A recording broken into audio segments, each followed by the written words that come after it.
Well, last week AEW had their big premiere of their show Dynamite. How would they do this week? Find out as we review AEW All Elite Wrestling Dynamite for the week of October 9th, 2019 on WrestleDOWN. Hey guys, are you ready for your hot tag? Because if you are, it's definitely time to warp. Hi, this is Buster Graham and you're watching WGS-TV.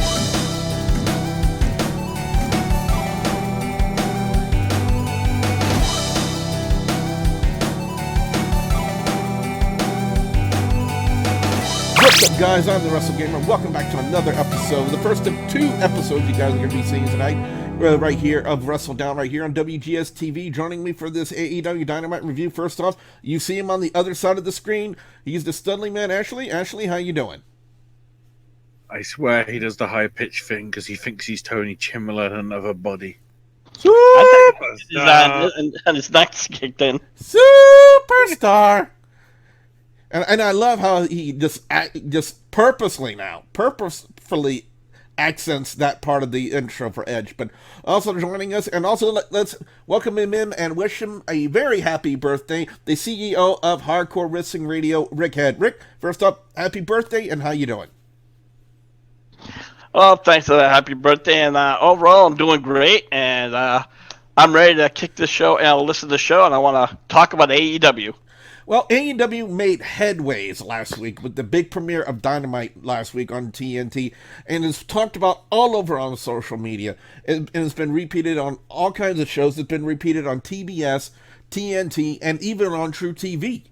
And not only that, but AEW has now released their own show called AEW Dark, which reviews will be coming very shortly to WrestleDOWN, because we'll cover AEW Dark as well. But we got a lot to talk about this week. How would they follow up the success of week one here in week two? Well, to answer that question, let's talk about Dynamite. This review is approved by Cowboy Bob Orton's son.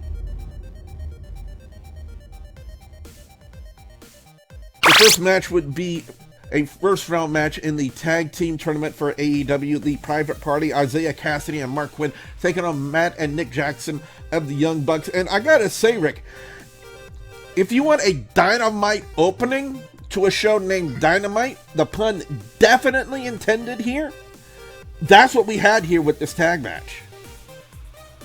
Oh, absolutely. When I thought of Private Party, again, at first I'm like thinking they were just another the WWE's tag team, which I can't stand. Street they Profits. actually did really. Street Profits, thank you. They're a fucking joke. But Private Party really impressed me. Again, the Young Bucks also great. It was a really nice a mix of classic wrestling along with high flying action.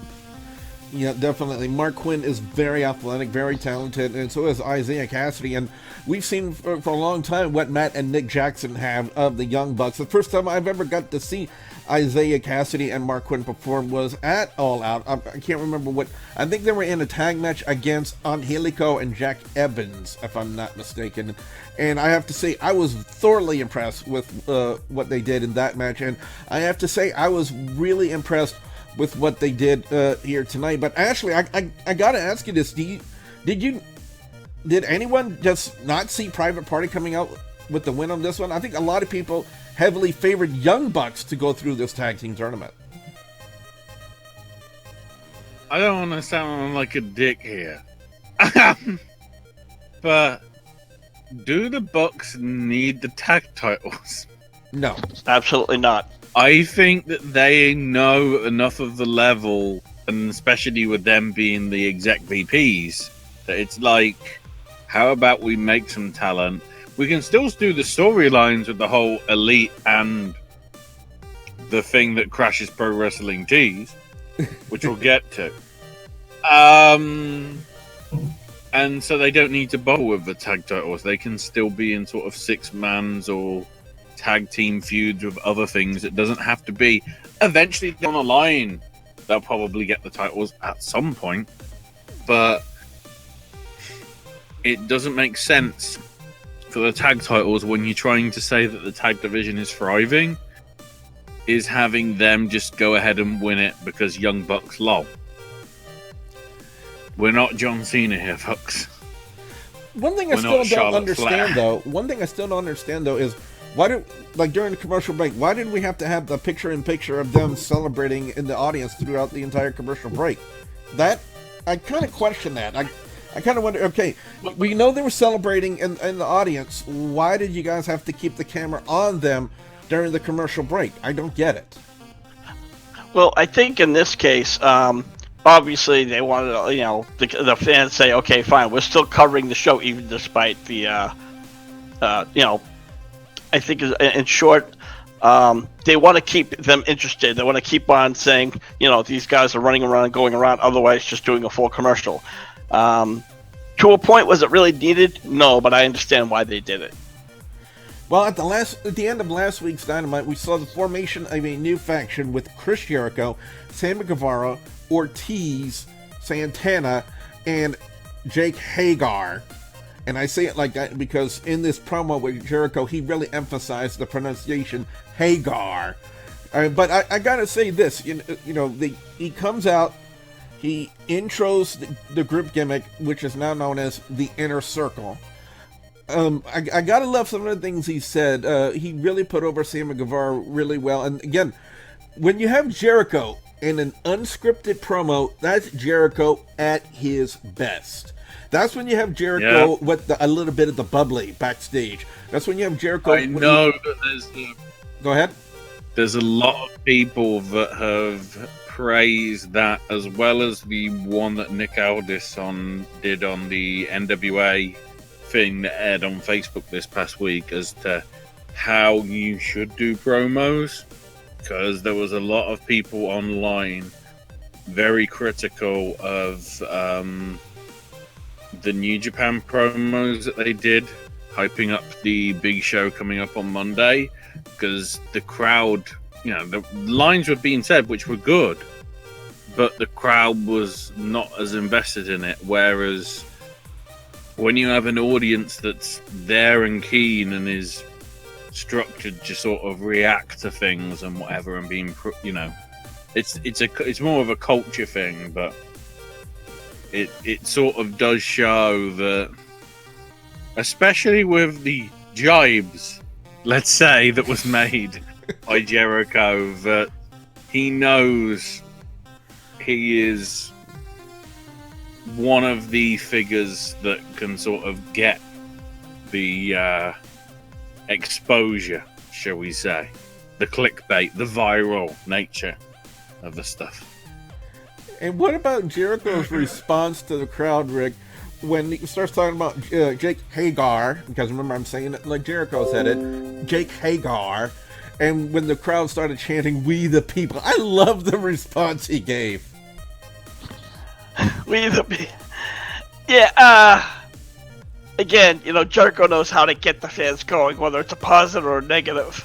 And when it comes to Jericho starting to pull it over, his inner circle, that's one thing that I've always had respect for Jericho, because especially in his older years, he knows that he has to push the younger guys, and that's what he's doing again. He's constantly evolves his character, and he, a great wrestler to this day, and he still knows that these are the younger guys. Sooner or later, they have to become some of the top stars. And this is on a little side note: the fact that he says he's going to kick the living shit at Full Gear, referring to Cody Rhodes, I was like, awesome. This shows that TNT did do things that, WWE wouldn't even consider doing on USA, because USA is a family product. Well, well, we might have to have a little conversation about that. I love that comment. I can't wait for you to catch it in a few hours, Rick. Yeah. That's all I'm saying. Exactly. What I miss? Well, you'll see it when you watch NXT later tonight. We promise. Oh, okay, all right. Well, up next was... Well, go ahead, Ash. The other thing I wanted to add is this man has an undefeated MMA record. You know how many fights he's had, Rick? Rick, you know how many fights Jake Hagar has? Oh, in MMA you're referring to? Yeah. Not many, and from what I understand, he's lost a couple. 2. He is 2-0. He's had 2 fights. Yeah, like I said, I never really followed him. I also, with Dave Bautista, when he went over there, I really didn't follow along with none of them. I'm not really an MMA fan. I'm trying to remember if Lashley lost any MMA fights. Sorry I bring that name up. Sorry I bring that name up, Billy, because that will trigger you. Yeah, I know the only MMA company he was in. I don't know if he did anything with Bellator, but I do remember him being signed to Strikeforce. Oh no, he lost 2 fights, one in Strikeforce and one at some show in India, but certainly in his Bellator run that he had back in like 2014, 2015, he won all of them. But even he is defeated. But like saying somebody is undefeated after 2 is like, let's do the concept of the streak when he beat fucking Jake the Snake Roberts at WrestleMania 7. Well, no, which was WrestleMania 7? Snuka was 6. No, it would have been 7 and 8 with the first one, so it would have been Jake the Snake at WrestleMania 8. That implies that at 2-0 the streak existed. I mean, technically it did, but I don't think it became a streak until maybe WrestleMania 13? Like down the line? Yeah. Well, anyway, guys, up next on Dynamite, we had Darby Allin taking on Rick Head's favorite new man crush in the form of Jimmy Havoc. And we'd seen Havoc and Allin go at it before, especially at All Out for that Cracker Barrel Classic, and they did some really insane stuff in here, and they did some sort of the same stuff here minus the hardcore stuff. But again, I've always been impressed with Havoc. I've seen what he's done in Impact. I've also seen some of the stuff he's done over in the UK. And Darby Allin, first time I saw him was at All Out for that Cracker Barrel Classic, and I was really impressed with what he did. And I'm glad Allin got the win over Jimmy Havoc with that top rope senton, or the stage dive, as a lot of guys like to put it. But again, I think Darby Allin is a star in the making, Rick. Darby Allin, absolutely. Like I said, tonight I saw him do a lot of incredible moves. Again, with the finisher, which I call the reverse body splash. I'm sure there's other names for it, but the way I saw that, I was highly impressed. Of course, Havoc. I like him about as much as I would say, Billy, as much as you like. Lashley. Yeah, Bobby Lashley. You know, that's just one of them. You know. Well, wait. I'm sorry. His best one, Brock Lesnar, because we know that Billy has pictures all over him. Just I think he likes it better than Oscar. Flag on the play! Flag on the play! No. Ref, what's the call? Personal foul. 69. Offense. He was giving them the business. He played it there. But in all seriousness, there is no flag on the play. I'm going to send a Twitter to DM to Nick Gage. Yeah. But I'm sorry, but Havoc, all he is to me, he's just a hardcore wrestler. He needs to go back to the bingo halls or even backstage wrestling or something like that. Because to me, he's nothing and he's nobody. That's just the way it is. But Ash, you and I, and if it wasn't for, well, go ahead. I was gonna say, aside from that, the match would have been great. Only, like I said, it was Darby Allin that made that match. And unfortunately, because Havoc was in there, I only had to give it a 2.5. But Ash, you and me, we've both seen a lot more of Jimmy Havoc than Rick has. He is a lot better than what he's appeared to be. Yeah. Don't get me wrong, his specialism is in sort of hardcore stuff, but some of the storylines that he's done and the angles that he's done sort of justify some of that stuff. The feud that he had on and off with Ospreay for years in progress was a sort of incredible storyline of hero and villain, which evolved over time for various things, and then they tried to kill each other, like nearly legitimately, but shoot-wise, not, or sorry, kayfabe-wise, not real, obviously. And to be honest, I think the other reason that Havoc is there, I'd say for the time being, is I think he is a veteran that's trying to get over young talent. Because Jimmy, if I can get it, I think is in like his late 30s. Let me double check. Okay, he's 35. He's 35. Darby is... I don't know. It's got to be in his 20s. From the way he looks, he has to be in his 20s. Oh, I'd say... I'll Wikipedia it. He made his debut like a few years back. Mainly in Defy, you know, in sort of his home from home in Seattle. But he garnered a lot of acclaim with his stuff on WWN and the Evolve shows and things like that. Then basically left them after being with them for about 3 years, which then just so happened to coincide with him joining All Elite. But he did a lot of stuff there, and you know, when you look at some of the people that he faced at Evolve, you know, Ethan Page, Brian Cage, the Chris Brothers, AR Fox, Sami Callihan, Sammy Guevara, DJ Z, Zack Sabre Jr., Velveteen Dream,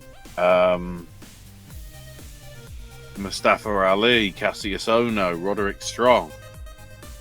You can basically see that, like, WWE wanted him if he's facing, like, some of their big NXT talents.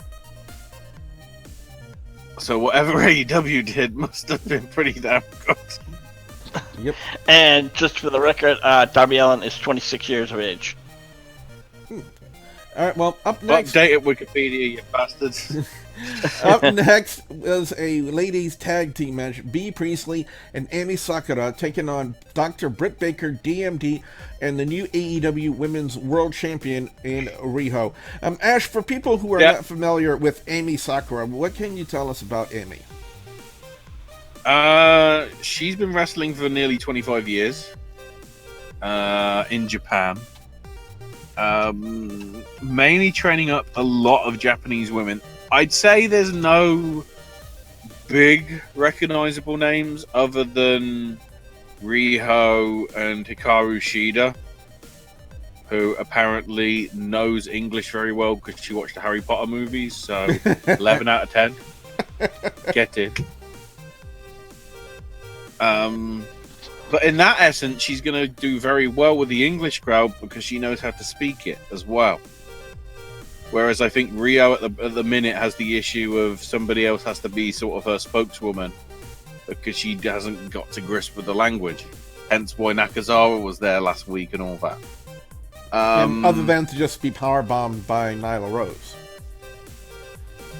Yeah, but most of the stuff, you know, she was in FMW for a bit and IWA Japan in the sort of 90s into the 2000s.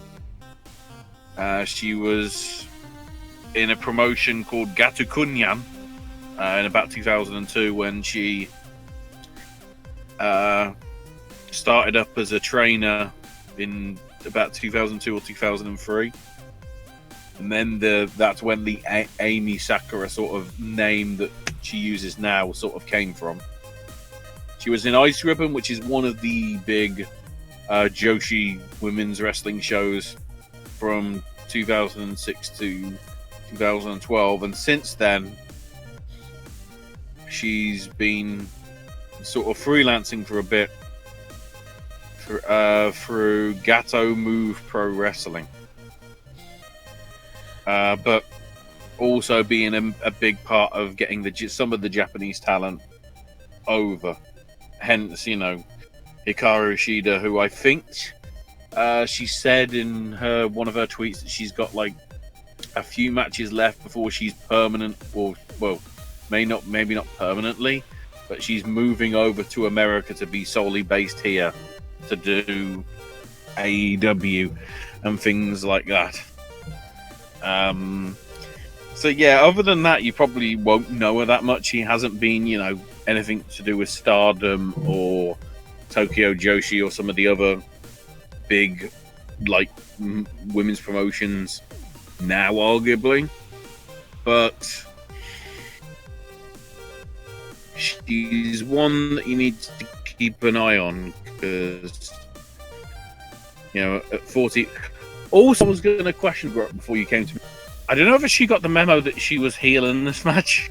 Because she was just like, I'm still going to come out dressed as Freddie Mercury. So be it. Was that a microphone she came out with? Like a microphone stand? Yes, Freddie Mercury. Well, somebody better not tell Freddie Mercury that, otherwise we might be having a shoot fight. Well, I will say this. For how talented all four women are, and Rick, you might agree with this assessment, the NXT women's division better be on the lookout and look to keep their A game right at the top, because the AEW women's division, especially what we saw with this match, is hot on their tails. Oh, absolutely. I thought it was a great match. There was like one or two botches, but, again, with any wrestling match, you're going to spot, you'll see them, but I didn't see it as a bad thing. It was just, it is what it is type of situation. It was a great match, and I do have to give a quick, props to Britt Baker, who is also known as Allin in Impact. No. That's not Allin. That's not Allin. Oh, is that Emma? No, that's not Tennille Dashwood either. Tennille Dashwood is signed to Impact. Okay, should look like... Okay, so... I am completely fucked up on that one. I could just say I was, impressed with her. But, yeah, and then that submission move she did... He's literally Adam Cole's baby, if you know what I'm saying. Okay. He's not kidding. I know that. I gathered. But that submission hold, the Rings of Saturn and the Mandible Claw, I've never seen anybody use a combination like that before.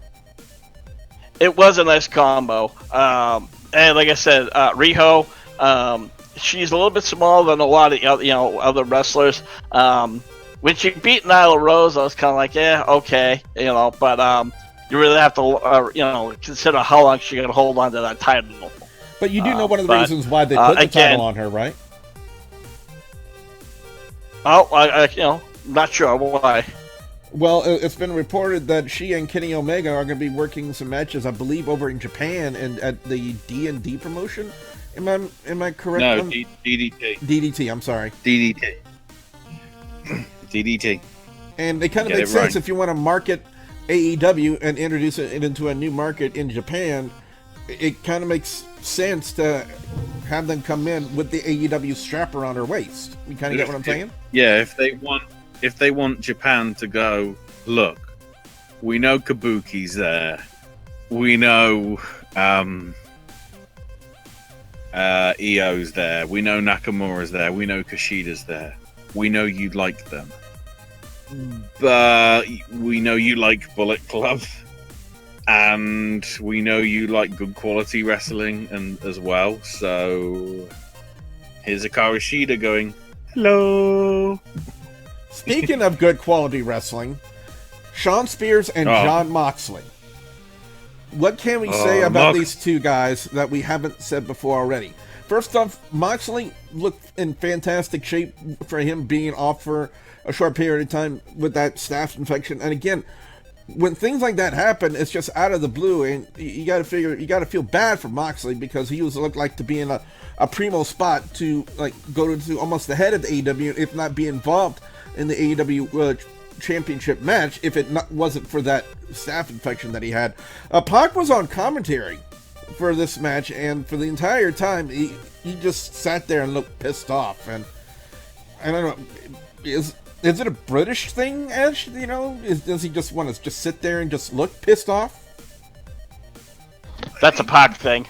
Or it's a Pac To thing? be honest, he had a sort of point. You know, he's like somebody of his caliber and his, you know, level, shall we say? And isn't he maybe not the undefeated Neville in level? AEW? Yay! Isn't he undefeated in AEW? Well, because he only had one match, yeah. No, well, didn't he have But that could be considered a winning he streak. had a match last week with Hangman Adam Page, and then didn't he have a match with Kenny Omega at All Out? Oh yeah, so 2. See, again, he does have a winning streak. I mean, yes, but you know, he has a winning streak. But like people like Cody and Darby Allin and Jimmy Havoc and all these other people get preferential treatment rather than him. And I go, well, maybe you should have dropped the Dragon Gate title a bit quicker, son. Then you might have been in consideration. But what is in consideration is how good this match was. Again, we know how good Moxley is, and we know how good Spears is, and they just gave a really great match, in my personal opinion. Moxley would get the win with a new version of the Dirty Deeds, which is basically the same move, but he just lifts them up. It's almost like a pop-up DDT in a sense. But after the match, Well, go ahead. It looked almost like a butterfly DDT. Correct me if I'm wrong. Yeah, that's kind of how the Dirty Deeds was. Some of it, yeah. But now he adds the air to it. I know, but now we got to talk about what happened after the match, because somebody came out. Somebody came out known as the Cleaner. Somebody came out known as Kenny Omega.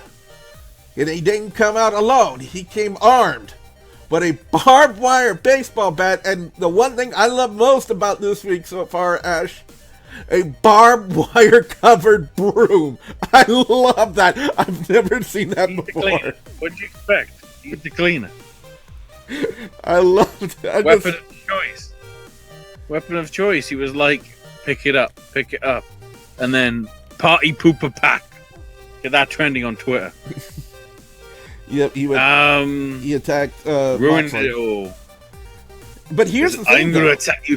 Go ahead. I'm gonna attack you from behind. Oy. Now you gotta wonder if Moxley's working heel or face, because if he was working heel, he would have taken the bat and maybe gotten in a couple of strikes on Kenny Omega, but instead he threw the bat down and walked away.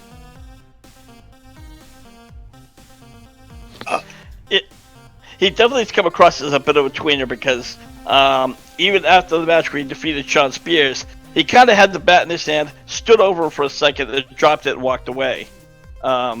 So, again, it's one of those things where only because he's had a few short matches, especially he was out due to the staph infection, he might just be one of those guys that's just going to say, I'm going to fight whoever I want to fight in the way I want to fight them.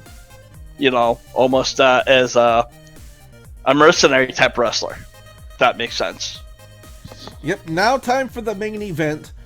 A tag team match featuring the AEW World Champion Chris Jericho, who was accompanied by Jake Hagar and Sammy. Flag on the plate, referee. Well, not an actual flag on the play. I'm just trying to say, you know. Oh, you want me to mention? Keep in mind the match that was announced before the main event for next week. No. Keep in mind, they probably made Moxley look strong because he's defending that US heavyweight title for New Japan on Monday. Ooh, that too. Keep that in mind as well, because I think they're trying to still get, even though, you know, a lot of their talent left from New Japan to join them, which is mainly the Bullet Club and whatever. I still think they're trying to say, look, if we work together, we might have a chance against big old Vinnie Mac. So, they're trying to appeal to them at the same time. Well, again, main event, tag team match. We have Chris Jericho and Sammy Guevara of the Inner Circle taking on Hangman Adam Page and Dustin Rhodes. I gotta say, great tag match. You're not gonna hear me say anything bad about it. There weren't really any bad spots per se. The finish was Jericho hitting the Judas Effect on Dustin Rhodes to get the win, thanks to some interference behind the referee's back of Jake Hagar, so Jericho and Sammy Guevara pick up the win. What I don't like, and we had a somewhat, I guess, interesting discussion about this, was the post-match activities where they led up to everything. The Inner Circle continue to beat down, and then, the lights go out, and then Cody Rhodes is back in the ring. First off, why does Cody Rhodes need the lights off to run into the ring? I don't understand that. But anyway, it basically, they were bringing everybody in. It was developing rather slowly, in my opinion. Now, if they would have cut it down to half the time and still did that spot with Darby Allin skateboarding down the ramp to attack Jericho, and even attack Jericho with that, it still would have made sense. I still think, Rick, that the post-match activity took too long for it to develop. It could have been done in half the time and still had, in my personal opinion, not just the same result, but possibly a more impactful result. We talked about this before, and I thought it was all right. And the show was a little too long, and but I think it's one of those situations where it was too long to have a match itself, but it would be too short to have an additional match with it. It's kind of one of those crapshoot. The match itself was absolutely great.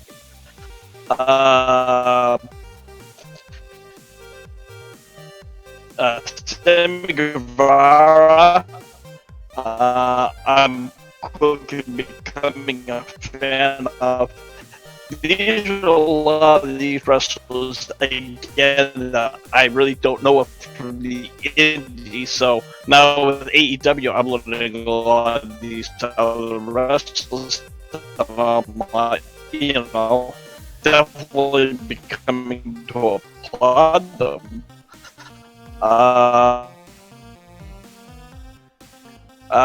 The way it ended, so great, and I'm looking forward to next week with Darby Allin and Chris Jericho will be champions. Yeah. I was at the end. I didn't know. I'm working again now. My just take on the main event thing is they clearly did it. They've been doing it for weeks, and it's like, oh, we've got to fill time. We've got to do. Yes, they sort of did it with Raw this week, with the Braun Tyson stuff, sort of like going, and then we need to fill more time and whatever. The spot with Alan on the skateboard worked well, but it was just like, here are the heels. Oh no, here are the faces to make the save. Here come more heels. Here comes the face, except it's MJF. It's obvious. We've seen he doesn't really give a shit about Cody because he gives more of a shit about himself. Except he actually turns out to be a face, but then he gets attacked, and then other people will try to make the save. But then it just like, oh, too much. In a sense, we both thought it was too convoluted. But don't make it, Tid. Don't try and build too many things at the same. No, but Monsei is like,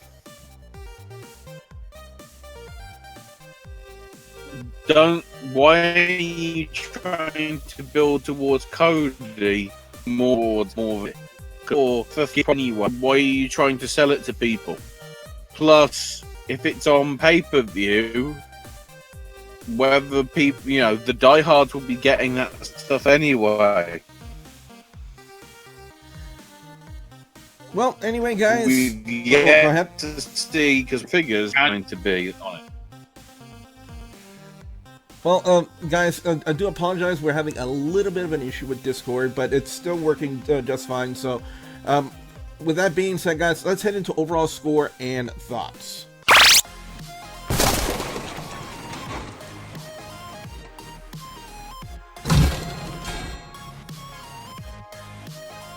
Now, going into week 2 of AEW Dynamite, you would feel that maybe they had a lot of pressure on them because of the fact that they made headlines and in waves and spatters, you know, of appreciation and how great their show was. And last week's show was great, and to an extent, this show was great too. But there were some parts that, again, what we talked about already, felt like it took too long to develop. And they were trying to tell too many stories at one time, especially at the ending of the main event. They were trying to tell too many things all at once. It just felt too convoluted. It was too many people involved. If you were trying to tell the storyline of Jericho and Darby Allin, you could have done that in half the time than what they did. Instead, they were trying to tell a story of, you know, Cody Rhodes and Jericho, then the whole situation with MJF and the Young Bucks and so on and so forth. But you guys kind of get what I'm saying. But Dynamite this week was still, in my opinion, a Dynamite show. Overall, I'm going to give it a 3 out of 5. Best match of the night? Hell yeah, it's got to be Private Party and Young Bucks. They tore the place down. It was an amazing tag match. I'm glad to see Private Party go over. And I'm also glad to see the Young Bucks, who are, like we said earlier, the executive VPs, not making AEW all about themselves.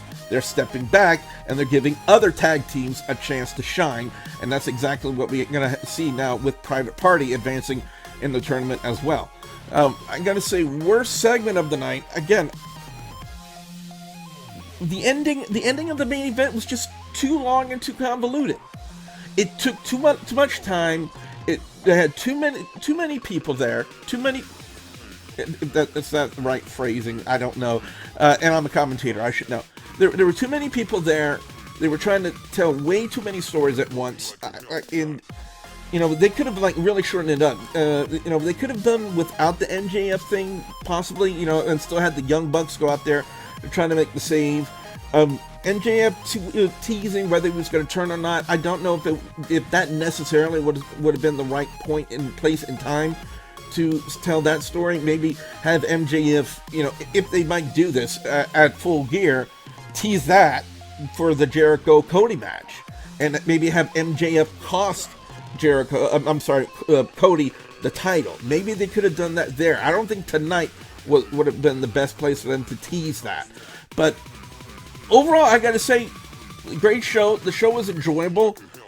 Did I enjoy it more than Monday Night Raw? A little. The only problem is they don't have Asuka, but they do have Riho. That's all I'm gonna say. Rick, over to you. Overall score and thoughts on AEW Dynamite? Well, my overall score is a solid 4.5, without question. As far as, you know, I know, again, there were some segments that were a little bit longer, especially at the end. But for me, I thought that was the best, best part of the night. Including the wrestling, obviously. The worst part was Darby Allin and Havoc. Allin is a great wrestler. Unfortunately, there was Havoc, which made the worst out of the match, and I had to only give it 2 stars. But again, with the Young Bucks and Private Party, again, a strong 3.5 match. So, and the rest overall was a really great show. With the ending, again, we're all kind of at odds with that. I think right now what they're trying to do is they're starting to develop more feuds and this and that. So that's why I think they're doing it as much as they can. But look at Raw and SmackDown, and I can't speak for NXT, but they do that all the time. The opening match, the opening segment, is a 15-minute promo. This is a 3-hour show. I'm referring to Raw, and you only have about 45 minutes of wrestling. Well, yeah. So. Yeah. By the way, Orange Cassidy is still the man. That's all I'm gonna say. Because the best friends were being interviewed about what they thought about their chances in the tag team tournament and said, don't ask us, ask this guy. And it's just Orange Cassidy sitting down there in the crowd with his glasses, and all he does is... That's all he does. The dude can just sell a promo just by going... Ash, over to you. Overall score and thoughts on AEW Dynamite? Overall, 3.5 out of 5. Best by far was Young Bucks versus Private Party. That's sort of what the tag division of a lot of companies has been looking for in quite a while. Worst segment or match? Whatever gets cut out by ITV, because apparently the UK fans aren't allowed to have a full show. And also, don't forget, I'm going to say this though. One of the things I'm looking forward to the most next week is Darby Allin and Chris Jericho. Because we all know Jericho's going to keep the title. Jericho's the bigger name, and they need him as champion to keep their company over and afloat, in a sense, in my personal opinion. But I'm still thinking that next week it's still going to be a good match, and I'm really looking forward to seeing what Jericho and Allin do with each other come next week on AEW Dynamite. But what we want to know from you guys out there, the viewers and subscribers, your thoughts on AEW Dynamite. What are your overall scores? What are your thoughts about All Elite Wrestling Dynamite? What are your picks for best and worst match or segment of AEW Dynamite? Definitely want to hear what you guys have to say. Be sure you put your comments in the comment section below. If you guys like this video, be sure you slam that like button. Like it, champ. Rick, where can fans check you out on HWR? Well, we have the HWR chat room, and that's over in the group section of Facebook. There we cover the latest news and rumors, and every Friday night we have Four Corner Rants, and that's with the hardcore crew. And we talk everything from the news, rumors, and we also cover picks and previews, and then, of course, Sunday nights during the pay-per-views, we give our live reactions. And if you guys want to see more of WrestleDOWN right here on WGS-TV, you know the two ways you got to do it. Got to leg drop the subscribe button and hit that bell icon to turn on notifications, so that way you guys will never miss out on another video right here on my channel. So with my special thanks to the birthday boy, Rick Head, and the studly man, Ashley, I'm your friendly neighborhood wrestling gamer, reminding all of you guys out there to just stay awesome. Bye, guys!